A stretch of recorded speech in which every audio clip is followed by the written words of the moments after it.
चल रही, अपने कंधे पर एक उसने पेटी ले रखी। पेटी में ऊपर बहुत से छेद।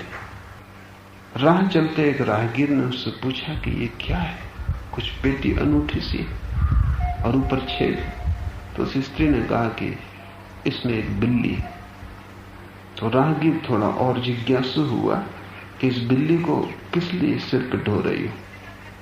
तो उस स्त्री ने कहा कि रात मुझे सपने आते हैं, सपनों में मुझे चूहे दिखाई पड़ते हैं, चूहों से मुझे बहुत डर लगता है। तो मेरे मनोविश्लेषक ने कहा है कि बिल्ली को पास रखना अच्छा रहेगा, इससे भय कम होगा। वो आदमी तो बहुत हैरान हुआ, उसने कहा कि सपने के चूहे तो काल्पनिक है। वो स्त्री झुकी और उस आदमी के कान में बोली, इसी तरह ये बिल्ली भी काल्पनिक है, डब्बे में कुछ है नहीं। काल्पनिक चूहे पकड़ने हो तो असली बिल्ली काम की है भी नहीं। असली बिल्ली कैसे झूठे चूहे पकड़ेगी? उनका मेल ही ना होगा। काल्पनिक चूहे पकड़ने हो तो काल्पनिक बिल्ली चाहिए। तुम्हारा मौत का भय झूठा है, फिर जो गुरु तुम्हें मंत्र देता है कि इसको याद रखो, इससे मौत का भय कम हो जाएगा, वो इससे भी ज्यादा झूठा है। वो काल्पनिक बिल्ली है, काल्पनिक चूहों को पकड़ने के काम आती। तो जो गुरु तुम्हें ताबीज देता है कि ये बांध लो, इससे तुम्हारा भय कम हो जाएगा। तुम वैसे ही एक झूठ से पीड़ित थे, उसने तुम्हें एक और झूठ पकड़ा है। इससे अस्थाई सहायता मिल भी सकती है, लेकिन कोई बुनियादी अंतर नहीं पड़ता। तुम ही रहते हो। पहले तुम एक झूठ से परेशान थे, अब दूसरे झूठ से परेशान हो। पहले डरते थे कि मौत ना आ जाए, अब डरते हो कि कहीं ताबीज गंदा ना हो जाए, कहीं ताबीज गिर ना जाए, कहीं ताबीज भूल ना जाए, क्योंकि ताबीज गया है कि तुम गए। एक झूठ से दूसरा, दूसरे से तीसरा झूठों की श्रृंखला पैदा हो जाती है। एक तो शिक्षण ऐसा है जिसको शिक्षण कहना उचित नहीं, जो तुम्हें सांत्वना देता है। एक शिक्षण ऐसा है जो तुम्हें सांत्वना नहीं देता, सत्य देता है। लेकिन सत्य को पाना दुर्भर, सत्य का मार्ग कठिन, क्योंकि तुम्हें बहुत कुछ अपने भीतर काटना पड़े, बहुत कुछ अपने भीतर तोड़ना पड़े, छेनी लेकर अपने ऊपर काम करना पड़े, क्योंकि तुम इतने जुड़ गए हो जन्मों जन्मों की धारणा के कारण कि मैं शरीर हूं, कि इसे तोड़ने में पीड़ा होगी। तुम दिए से जुड़ गए हो, बाती से जुड़ गए हो, तेल से जुड़ गए हो, और इस दिए के साथ जोड़ ऐसा गहरा हो गया है कि तुम्हें याद भी नहीं आता कि तुम दिए से अलग भी हो सकते हो। तब सब सिद्धांत है। तब तुम कितने ही सिद्धांत पढ़ो, शास्त्र पढ़ो, ये सूत्र बंद रहेगा, इसका ताला ना खुलेगा। कुछ करना पड़े। और जरूरत नहीं है कि तुम महावीर की तरह जंगल जाओ, 12 वर्ष उपवास करो तब पहचान आए। दुख बुलाने की जरूरत नहीं, दुख वैसे ही काफी। महावीर को जरूरत पड़ी होगी, वो राजपुत्र थे, सुख में रहे थे, दुख उन्हें जाना नहीं था, इसलिए तपश्चर्या करनी पड़ी। तुमने सुख जाने नहीं, तुम तपश्चर्या कर ही रहे हो, सिर्फ उसका उपयोग तुम्हें पता नहीं। मैंने सुना है कि ईसाई पादरी नए पादरियों को समझा रहा था कि जब वो लोगों को समझाएं तो किस तरह व्याख्यान दें, किस तरह समझाएं। उसने कहा कि मुद्राओं का बड़ा उपयोग है। तुम जो कहो वो भाव तुम्हारे चेहरे, हाथ, जेस्चर, मुद्रा सब में आना चाहिए। जैसे जब तुम स्वर्ग के संबंध में समझाओ, तुम्हारे चेहरे पे तेज आ जाना चाहिए, आंखें चमक उठनी चाहिए, पूरे शरीर में जैसे बिजली खुशी की दौड़ गई, तुम्हारी लंबाई एकदम बढ़ जानी चाहिए, जैसे तुम आनंद विभोर हो गए। जब तुम स्वर्ग की बात करो तो तुम्हें आनंद विभोर, चेहरे की चमक, तेजी, आवाज में बल, शक्ति, ये सब प्रकट होनी चाहिए। और जब तुम नरक की बात करो तो तुम्हारा साधारण चेहरे से काम चल जाएगा। जब तुम नरक की बात करो तो तुम्हारे साधारण चेहरे से काम चल जाएगा, कुछ करने की जरूरत नहीं, क्योंकि चेहरा नारकी बना ही हुआ है। कोई मुद्रा, कोई भाव प्रकट करने की जरूरत नहीं है। तुम काफी हो जैसे हो। वही मैं तुमसे कहता हूं, महावीर को जरूरत पड़ी होगी जंगल जाने की और उपवास करने की और पीड़ा खड़ी करने के लिए। तुम जैसे हो काफी तपस्या में। तुम बहुत दुख वैसे ही झेल रहे हो। इन्हीं दुखों का उपयोग कर लो, इनको सीढ़ियां बना लो। जब बीमार पड़ो तो बीमारी पर ज्यादा ध्यान मत दो, चेतना पर ज्यादा ध्यान दो। आंख बंद करके बिस्तर पर पड़े हो, इस बात को देखने की कोशिश करो कि शरीर बीमार पड़ा है, बीमारी तुम्हें भी छूती है या नहीं, तुम बीमार हो या नहीं। पैर में कांटा चुभा है, पैर में तकलीफ हो रही, कांटा तुम में भी चुभा है या नहीं, या तुम सिर्फ देख रहे हो? तुम सिर्फ जानने वाले हो या अनुभोक्ता हो? पैर टूट गया है, हड्डी टूट गई है, फ्रैक्चर हुआ है, पट्टियां बंधी हैं, तुम पड़े हो, पीड़ा हो रही है, उस पीड़ा को गौर से देखो और खोजने की कोशिश करो कि हड्डी का टूटना तुम्हारा टूटना है या तुम अब भी साबित हो। फ्रैक्चर हुआ है, हाथ पैर बंधे पड़े, तुम बंध गए हो या तुम अब भी मुक्त हो? हथकड़ियों के बीच की चेतना सदा मुक्त है। कारागृह के भीतर की चेतना कभी कारागृह में नहीं है। यूनान का एक फकीर डायोजनीस एक बार पकड़ लिया गया था। कुछ दुष्टों ने पकड़ लिया, उसे बेचना चाहते थे गुलाम की तरह। जब उन्होंने पकड़ा तो वे बड़े हैरान हुए, क्योंकि डायोजनीस बड़ा मस्त फकीर था, सबल, शक्तिशाली। वे बहुत डरे हुए थे, क्योंकि 4 के लिए वो अकेला काफी था। नंग धड़ंग वो जंगल में घूम रहा था। जब उन 4 ने बड़ी हिम्मत सोच विचार की कि 4 की भी फजीयत कर सकता अकेला, बड़ी हिम्मत से, बड़ी ताकत से उसने हमला किया, तो वो बड़े हैरान हुए। वो बिल्कुल शांत खड़ा हो गया उनके बीच में और उसने अपने को पकड़ा दिया। वो चकित भी हुए। वो हमला करता तो इतने चकित ना होते, जरा भी उसने अड़चन न दी। और जब वो हथकड़ियां पहना रहे थे तो उसने हाथ कर दिया, जब वो बेड़ियां डाल रहे थे तो उसने पैर आगे बढ़ा दिए। उनमें से एक ने पूछा कि तुम कुछ जरा अजीब है, दिमाग तुम्हारा ठीक है? हम तुम्हें गुलाम बना रहे। डायोजनीस ने कहा कि तुम और मुझे अगर गुलाम बना सकते तो मैं लड़ता, तुम मुझे गुलाम न बना सकोगे, क्योंकि आत्मा किसी भी स्थिति में गुलाम नहीं बनाई जा सकती। जिस हाथ पे तुम हथकड़ियां डाल रहे हो वो मैं नहीं हूं, इसलिए तो हाथ बढ़ा सका, क्योंकि अगर वो मैं होता तो हाथ छोड़ाता। और जिस शरीर को तुमने घेर रखा है वो मैं नहीं हूं, इसलिए तो मैं चुपचाप खड़ा हो गया कि नाहक उपद्रव क्यों खड़ा कर ले। तुम भूल में हो सकते हो, मैं भूल में नहीं हूं। उन लोगों को कुछ समझ में तो आया नहीं, लेकिन अजीब आदमी और रहस्यपूर्ण मालूम पड़ा।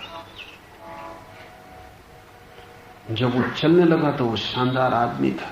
वो चारों उसकी तरफ घसीट रहे थे जैसे गुलाम हो और मालिक वो हो। और जब वे बाजार में गए जहां वे उसको बेचना चाहते थे, तो लोग उससे पूछते थे कि बात क्या है, क्या इन गुलामों को बेचना? और जब बाजार में जहां आदमी बिकते थे, जो आदमी नीलाम करने को टिकटी पर खड़ा हुआ, डायोजनीस ने कहा तू नीचे उतर, तू वैसी मरी हुई हालत में, तेरी आवाज कौन सुनेगा, हम आवाज देते। तो डायोजनीस टिकटी पर खड़ा हो गया और उसने कहा कि है कोई गुलाम? एक मालिक बिकने आया। कोई गुलाम खरीदना चाहता हो एक मालिक, तो एक मालिक बिका। वो मालिक जैसा लग रहा था, वो मालिक था। आत्मा को गुलाम बनाने का कोई उपाय नहीं, पर आत्मा से पहचान होनी चाहिए। जब बीमार पड़ो तो खोजो कि तुम्हारे भीतर कोई है जो बीमार नहीं पड़ा, उसकी जरा सी भी तुम्हें संध मिल गई तो तुम्हारे जीवन में सुख का पारावार न रहेगा। जब तुम दुख में हो तो खोजो कि कोई है तुम्हारे भीतर जो दुख से अस्पर्शित रह गया है, उसकी जरा सी भी प्रतीति स्वर्ग की हवाओं को तुम्हारे भीतर भर देगी। जब तुम हारे हुए पड़े हो और कोई तुम्हारी छाती पर बैठा है, तब आंख बंद करके देखो कि क्या कोई उपाय है कि तुम्हारी छाती पर कोई बैठ सके। ये छाती तुम्हारी छाती है, तुम हो, और एक गहन हंसी तुम्हें घेर लेगी। जीवन एक व्यंग मालूम पड़ेगा, क्योंकि जो बन नहीं सकता वो बंधा हुआ मालूम पड़ रहा है। जिसके दुखी होने का कोई मार्ग नहीं वो दुख में पड़ा है। जो सम्राटों का सम्राट है वो सड़क पर भीख मांग रहा है। जिस दिन तुम अपने दुख में इस अस्पर्शित को खोज लोगे, उसी दिन तुम्हें समझ में आ जाएगा कि एक दिया ऐसा भी है जो बिना तेल और बिना बाती के जल रहा है। वही दिया खोजने जैसा है, वही ज्योति पाने जैसी है, और तब सब तरफ उसी ज्योति के दर्शन होंगे। तब सब तरफ उसी ज्योति का मंदिर दिखाई पड़ेगा। तब पूरा अस्तित्व एक विराट ऊर्जा हो जाता है, अंतहीन, प्रारंभहीन। न कोई प्रयोजन है इसका, ये कोई व्यवसाय नहीं। इसलिए हिंदू एक बड़ी मधुर बात कहते रहे। हिंदू कहते हैं ये परम लीला है, ये विराट का आनंद है, ये ऊर्जा इतनी अतिशय है कि पारावार नहीं, इसलिए बही जाती, निष्प्रयोजन। पूछो नदी से किस लिए बह रही, और जब वर्षा आती और नदी भर जाती, और इतनी भर जाती तो सब बांध तोड़ देती, सब किनारे तोड़ देती, सब किनारे तोड़ के उसका पारावार नहीं रहता। पूछो एक बच्चे से किस लिए कूद रहा है, नाच रहा है, ऊर्जा, मुक्त होना चाहती। पूछो वृक्षों से किस लिए उग रहे हो, किस लिए इतने हरे हो, क्या है खुशी फूलों की, कोई कारण नहीं है। अकारण का नाम लीला है। यह काम नहीं है परमात्मा का, जैसा कि ईसाई, यहूदी और मुसलमान सोचते हैं। क्योंकि काम होता तो परमात्मा अब तक थक गया होता, थक ही जाना चाहिए था। काम से कोई भी थक जाता। अगर ये काम होता तुमको पैदा करना और तुमको मारना और बीमार करना और स्वस्थ करना, पापों का हिसाब रखना और पुण्यों का खाता रखना और फिर सबको संभालना, इतना बड़ा उपद्रव, कभी का पागल हो गया होता परमात्मा अगर ये काम होता। अगर ये काम होता तो उसने भी अब तक दुकान बंद कर देने की सोची होती, कभी का उसने संन्यास ले लिया होता, गृहस्थी छोड़ दी होती। तुम तक उत्सुक हो जाते हो संन्यास लेने को, गृहस्थी छोड़ने को। एक छोटा सा घर, एक छोटा सा काम धंधा, एक छोटी सी दुकान तुम्हें ऐसा बेचैन कर देती कि तुम मरना पसंद करोगे, लेकिन उस काम धंधे में नहीं रहना चाहते। थोड़ा सोचो, इस विराट को अगर काम की तरह चलाना हो तो परमात्मा कभी का संन्यास्त हो जाता। और अगर परमात्मा उदास हो जाए तो फिर तुम्हारे आनंदित होने का उपाय क्या है? और अगर परमात्मा संन्यास ले ले तो जगत तत्क्षण खो जाएगा। तुम्हारा संन्यास लेना और संसार को छोड़ देना सिर्फ तुम्हारे घर को ही चोट पहुंचाता है।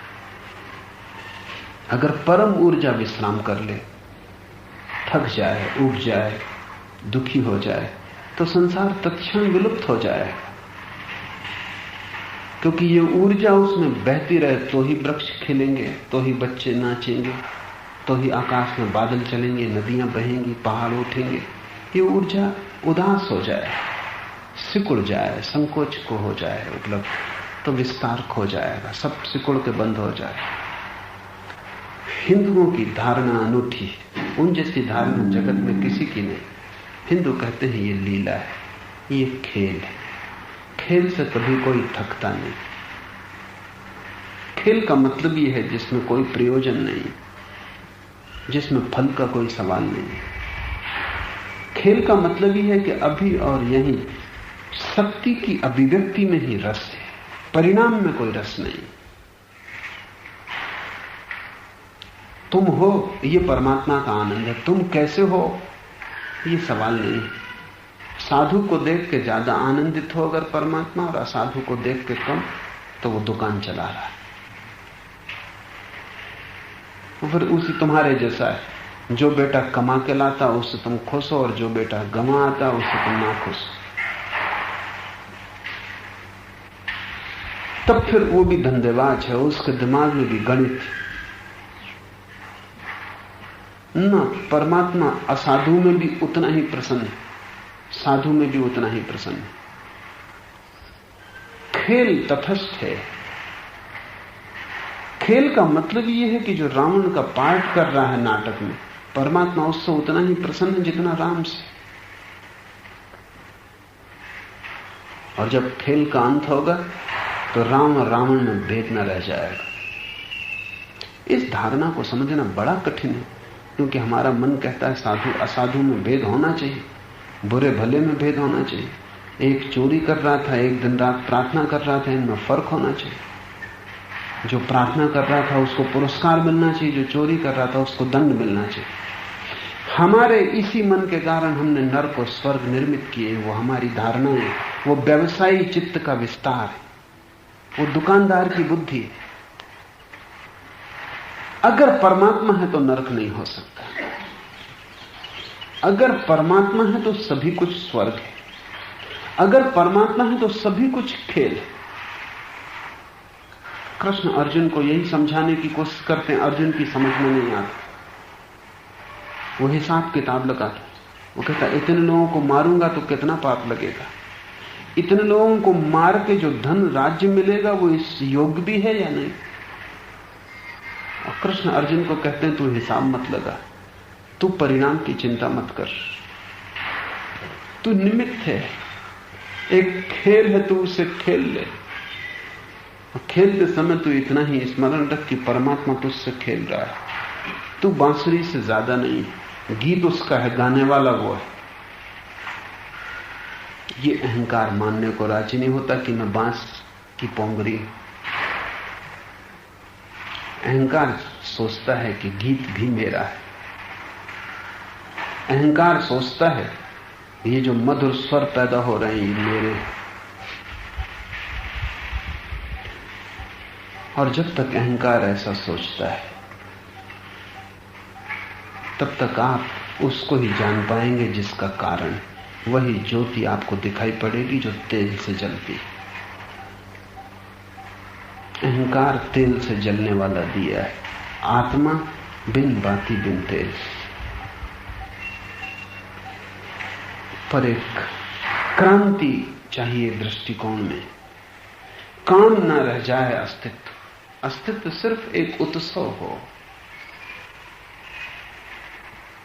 होली पर आप एक दूसरे पर पानी फेंक रहे हैं, रंग फेंक रहे हैं, गुलाल डाल रहे हैं। कोई अगर पूछे कि क्या कर रहे हो, इसका क्या फायदा है, तुम गुलाल डालोगे फिर इस आदमी को जाके घंटा भर स्नान करने में खराब करना पड़ेगा। लेकिन जिस पर तुम गुलाल डाल रहे हो वो भी आनंदित हो रहा है, वो भी प्रसन्न है। ऐसा प्रसन्न वो कभी भी ना था। और काम बिल्कुल व्यर्थ है। छोटे बच्चों पर अगर कोई होली पर रंग नहीं डालता तो गली में इधर उधर जाके वो खुद पे डाल के बाहर आ जाए, क्योंकि ये मानना उनको अच्छा नहीं लगता कि किसी ने भी इस योग्य नहीं समझा कि थोड़ा रंग डाले। पर होली क्या है? सिर्फ एक उत्सव है। और हमारे बाकी दिन तो इतने दुख से भरे हैं कि कभी होली कभी दिवाली हमें बनानी पड़ी। लेकिन परमात्मा के लिए अस्तित्व सदा होली और दिवाली। वहां सदा दिए जल रहे हैं जो कभी बुझते नहीं, और वहां सदा रंग फेंका जा रहा है। कोई उन्हें फूल कहता है, कोई उन्हें इंद्रधनुष कहता है। वहां सदा रंग फेंका जा रहा है। स्रोत कभी चुकता नहीं। ये विराट अगर तुम्हें लीला जैसा दिखाई पड़े तो फिर तुम चिंता न करोगे कि इसका कारण क्या है, ये कब हुआ, कब मिटेगा। न ये उत्सव चलता रहेगा। उत्सव में भाग लेने वाले बदलते जाएंगे क्योंकि वे थक जाते। वे भी थक जाते हैं इसलिए कि इसको काम समझते हैं। अन्यथा ये नृत्य जारी है। इसमें रूप बदलते रहेंगे, लहरें बदलती रहेंगी, सागर अपना तुमुलनाद करता रहेगा। पर पहले पहचानना भीतर, पहले भेद खड़ा करना भीतर, तभी तुम्हें बाहर ये भेद दिखाई पड़ सकेगा। यहां एक बात समझ लेनी जरूरी है, जो कि ऊपर से देखने पर विरोधाभासी मालूम पड़ती। महावीर अपने पूरी चिंतना को भेद विज्ञान कहते हैं।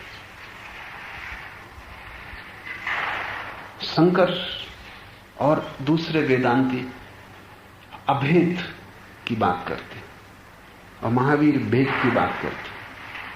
महावीर कहते हैं तुम्हें साफ साफ भेद कर लेना चाहिए, तुम्हारे भीतर जो मिटने वाला है मर्त्य और जो अमृत, उन दोनों को बिल्कुल अलग कर लो, भेद कर लो, सार असार को छांट के अलग कर लो। क्योंकि जरा भी इसमें तुम भ्रांति में रहे तो तुम भटकते रहोगे। जिस दिन तुम साफ साफ अलग कर लोगे, भूसा अलग, गेहूं अलग, सार अलग, असार अलग, बस उसी दिन तुम मुक्त हो जाओगे। महावीर का सारा जोर भेद पर है, शंकर का सारा जोर अभेद पर है। शंकर कहते हैं जब तक तुम भेद करते रहोगे कि तुम अलग और ये संसार अलग, अस्तित्व अलग और तुम अलग, तब तक तुम भटकोगे। जिस दिन तुम जान लोगे कि तुम यह और वह दोनों एक हो, तत्वमसि, उसी दिन तुम मुक्त हो जाओगे। तो मैं तुमसे कहता हूं ये दोनों शब्द अलग, रास्ते जरा अलग से दिखाई पड़ते हैं पर बिल्कुल एक है। और साधक के लिए महावीर का रास्ता ज्यादा सुगम बजाय शंकर के, क्योंकि महावीर शुरू से शुरू करते हैं और शंकर अंत से शुरू करते हैं। शंकर वहां से चर्चा शुरू करते हैं जहां मंजिल पर पहुंचा हुआ आदमी करे, महावीर वहां से बात शुरू करते हैं जहां बाजार में बैठा हुआ आदमी समझे। महावीर साधक को देख के बोल रहे हैं, शंकर सिद्ध को देख के बोल रहे हैं। तुम सिद्ध नहीं हो, इसलिए शंकर के वेदांत का दुष्परिणाम हुआ भारत पे। कई ना समझ जो अभी साधक भी नहीं, सिद्धों की तरह बात करने लगे। विवेकानंद ने लिखा है कि एक गांव में एक सन्यासी था, नाम था भोले बाबा। गांव में प्लेग पड़े तो वो कहे कौन मरता कौन जीता, आत्मा अमर है। सामने कोई किसी गरीब निर्धन को पीट रहा हो तो वो रास्ते से निकल जाता, वो कहता कि सब ब्रह्म, मारने वाला भी पीटने वाला भी। लेकिन अगर कोई भोले बाबा को भीख न दे तो वो सांप दे देता कि सड़ोगे, जन्मों जन्मों तक सड़ोगे। तब उसका ब्रह्म ज्ञान खो जाता। वेदांत ने कई लोगों को भ्रांति दी है, क्योंकि सिद्ध की भाषा खतरनाक है। सिद्ध की भाषा का अर्थ है वो परम अभिव्यक्ति है सत्य की, और तुम्हें सत्य की पहली किरण का भी पता नहीं। वो परम अभिव्यक्ति तुम्हारे मस्तिष्क में बैठ जाए, तुम उसे दोहराने लगो तो खतरा है। तुम चलोगे नहीं, तुम यात्रा ही नहीं करोगे, मंजिल मिली ही नहीं तुम्हें कभी, और तुम भाषा सिद्ध की बोलने लगे। इसलिए शंकर की बात का दुष्परिणाम हुआ फायदे की जगह। हिंदुस्तान में हजारों सन्यासी हो गए जो पहला कदम भी नहीं चले, जिन्होंने काखा गा भी पूरा नहीं किया है, और बात वो ब्रह्म की करने लगे। विवेकानंद बहुत नाखुश थे, इस वजह से बहुत नाखुश थे कि इसकी वजह से हिंदुस्तान की पूरी गरिमा खो गई। ना समझदारी की बातें करें, इससे ज्यादा नुकसानदायक और कुछ भी नहीं हो सकता, क्योंकि रहते वो ना समझिए। जब प्लेग पड़े तब वो कहते हैं ब्रह्म ज्ञान, जब कोई दूसरा पिट रहा हो तब वो कहते हैं मारने वाला भी वही, पीटने वाला भी। लेकिन उन पर तुम चोट करो तब उनका ज्ञान खो जाता, तब वो मारने को तैयार हो जाते। वही कसौटी है, वही पहचान है। महावीर साधक की भाषा बोलते। महावीर कहते हैं पहले अपने भीतर मर्त्य को और अमृत को अलग कर लो, इतना अलग कर लो कि रत्ती भर भी सेतु ना रह जाए दोनों के बीच। जिस दिन ये घटना घटेगी, महावीर कहते हैं तुम मुक्त हो गए, उसी दिन तुम जानोगे कि सब एक है। वो जिसे हमने मर्त्य कहा था वो भी अमृत का ही हिस्सा है, वो भी मिटता नहीं। लेकिन ये तुम उसी दिन जानोगे जिस दिन तुम भीतर अलग कर लोगे। इसे थोड़ा समझो। तुम्हारी आत्मा भी नहीं मिटेगी, तुम्हारा शरीर मिटेगा क्या? आकृति मिट जाएगी शरीर की, ऐसा शरीर ना होगा, लेकिन रहेगा। इसके पांचों तत्व रहेंगे। पानी में पानी गिर जाएगा, आकाश में आकाश खो जाएगा, मिट्टी मिट्टी से मिल जाएगी, आग आग के साथ एक हो जाएगी, वायु वायु में तिर जाएगी। मिटेगा क्या? तुम्हारा शरीर अगर 5 का जोड़ है तो जोड़ टूटेगा, पांचों रहेंगे। तुम भी मिटोगे नहीं, शरीर भी मिटेगा नहीं। कुछ भी मिटता नहीं है, सिर्फ संयोग टूटते हैं।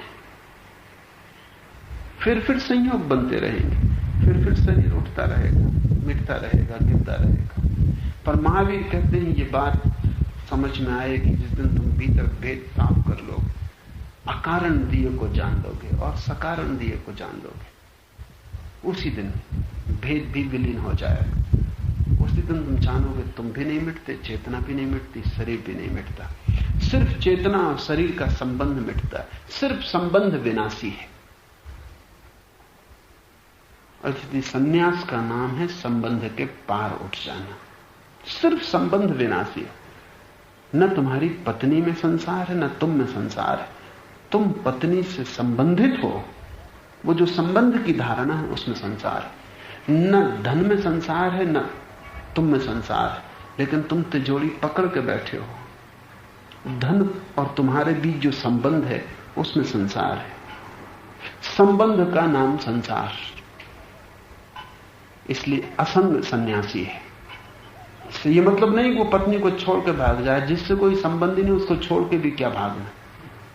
संबंध हो तो छोड़ के भागना, एक नया संबंध निर्मित होता है।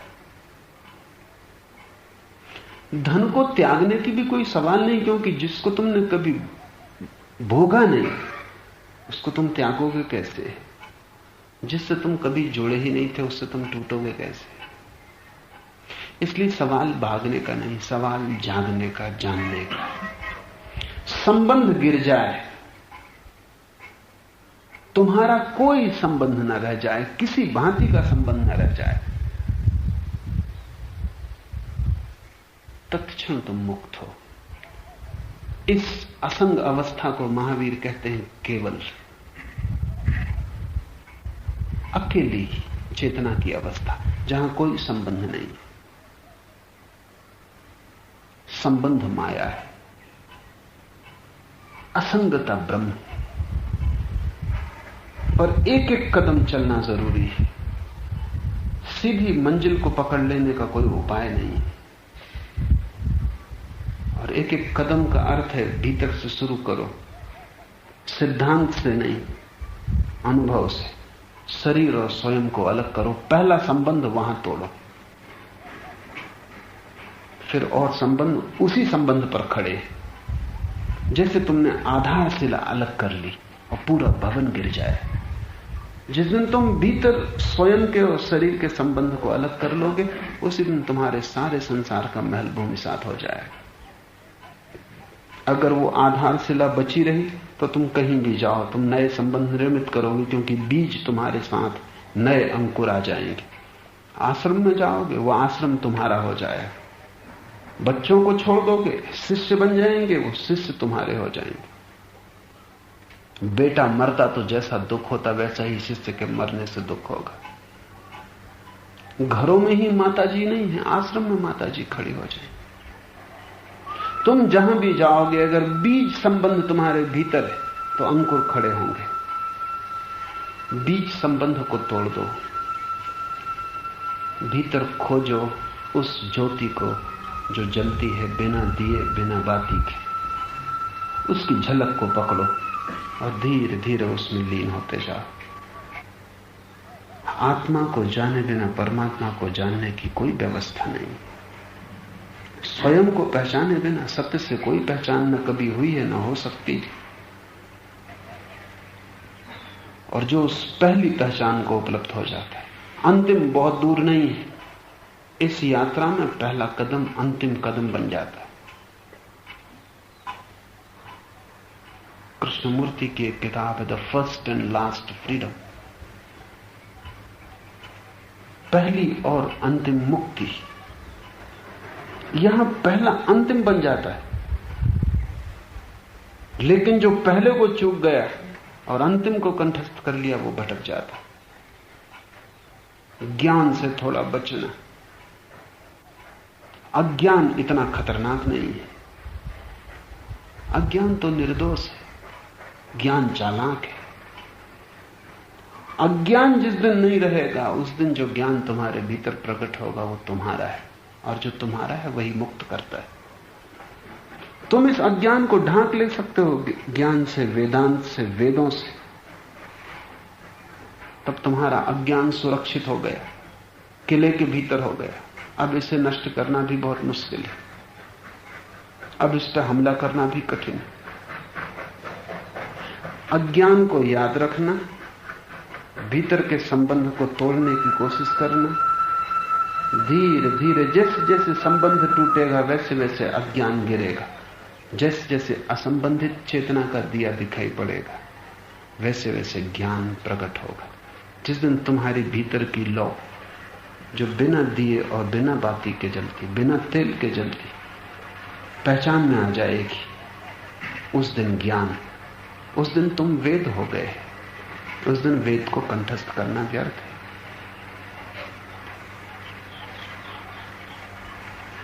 एक युवक, एक ईसाई युवक एक ज़ैन फकीर के पास गया और उसने ज़ैन फकीर से कहा कि मैं ये बाइबल लाया हूं, मेरी आस्था बाइबल में।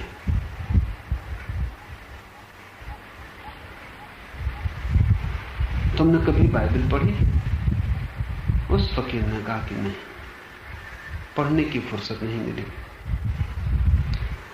अपने को ही पढ़ने में सारी शक्ति लगी जा रही। फिर भी तुम ले आए हो तो कुछ पढ़ के सुना सकते हो। ईसाई युवक आया ही इसलिए था कि ज़ैन फकीर को ईसाई बना ले, तो वो बड़ा प्रसन्न हुआ। उसने सरमन ऑन द माउंट, पर्वत प्रवचन के कुछ हिस्से पढ़ के सुनाए कि धन्य है वे जो निर्बल हैं, क्योंकि परमात्मा का राज्य उन्हीं का होगा। धन्य है वे जो विनम्र हैं और अंतिम खड़े, क्योंकि मेरे राज्य में वे ही प्रथम खड़े होंगे, वे ही सर्वोपरि होंगे। उस फकीर ने कहा कि बस रुक जाओ, मुझे पता नहीं किसने ये वचन कहे, लेकिन जिसने भी ये वचन कहे उसने भीतर की लौ पहचान ली थी, और जिसने भी ये वचन कहे वो बुद्ध था। उस युवक ने कहा कि अभी और आगे वचन? उसने कहा बस सागर का एक घूंट काफी है नमकीनपन को जान लेने के लिए। अब तुम किताब बंद करो, एक बूंद चख ली, पूरा सागर चख लिया। जिसने भी ये वचन कहे, ये आदमी बुद्धत्व को उपलब्ध हो गया था, इसने भीतर की पहचान कर ली थी। और ये मैं तुमसे कहता हूं, उस फकीर ने कहा, इसलिए नहीं कि वचन बड़े मधुर, बल्कि इसलिए कि यही मेरी भी पहचान है। ऐसा ही मैंने भी जाना है। वेद अर्थहीन है जब तक तुम गवाही न दे सको। गीता कचरा है जब तक तुम अपने अनुभव का सहारा न दे सको। तुम्हारे अनुभव के सहारे से गीता का स्वर्ण प्रकट होगा। तुम गवाह हो। वेद, बाइबल, कुरान कुछ भी अर्थ नहीं रखते, तुम अर्थ डालोगे, लेकिन तुम अर्थ तभी डाल सकोगे जब तुम्हारी अपनी अनुभूति, तुम्हारी अपनी प्रज्ञा, तुम्हारी अपनी ज्योति जलेगी प्रखरता में, तीव्रता में, त्वरा में। और ध्यान रखना, बस एक ही बात ध्यान रखना है, उस ज्योति को खोज लेना है जो बिना ईंधन के जलती है।